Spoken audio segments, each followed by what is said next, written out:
علیکم رحمت الله.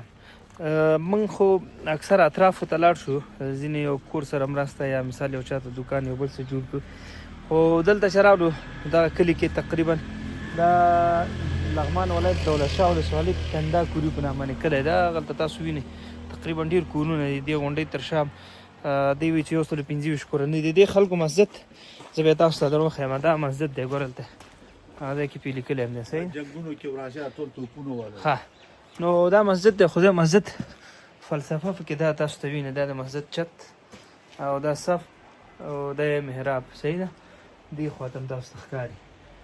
نو دا د الله تعالی کور دی چې زموږ ستاسو کورونه روغ تجارت سیستم برابر. بیا دغه یو کوټه تقریبا ټول داسې فکر وکړه 1 متر 2 3 4 متره په 4 متره کوټه ده. نو داسې کوم ورور کوي دا 4 په 4 کې د کوټې مصرف په غاړه واخلي او موږ رئیس بل پرې له خیره ښه ښایسته یې جوړ کړو. او ګوره هغلته لاندې اوبه هم روان دي او دا دی تیارې صفا روانې اوبه لري، هغه خواته سیند دی. نو که داسې ورور څوک وي نو د ډسکرپشن کې واتساپ نمبر به زه واچوم، موږ سره اړیکه کیسئ.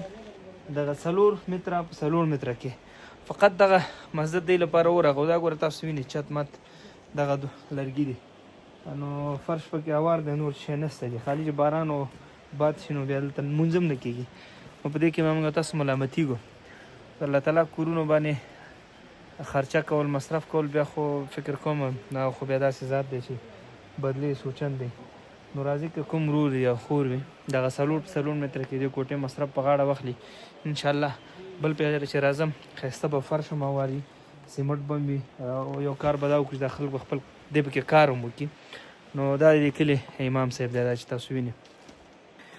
نو دی وایي چې موږ جمع چې باد و باران بیا جمع خو نه وي. کورونه لرې دي، خپل جومات دا غذا نه لرې دي. دا ورته موږ ته موزون جومات دی او دا پخوا د جوړ جومات و، خو بیا ړنګ چې ډېر د روسانو په وخت کې دا ونړېد د توپونو وه. بیا دغه کې دغه ځای کې ډېر لوی جنګ تېر شو. اوس دغه اوس دا توپونو بمونو وهلی دی، دا اوس وران دی. نو خلک هم غریب دي. که تاسې ورسره څه د خدای دپاره د مولوي صاحب خبرې دي مرسته کولی شي او جومات جوړوئ، د الله کور دی، الله به اجر درکړي.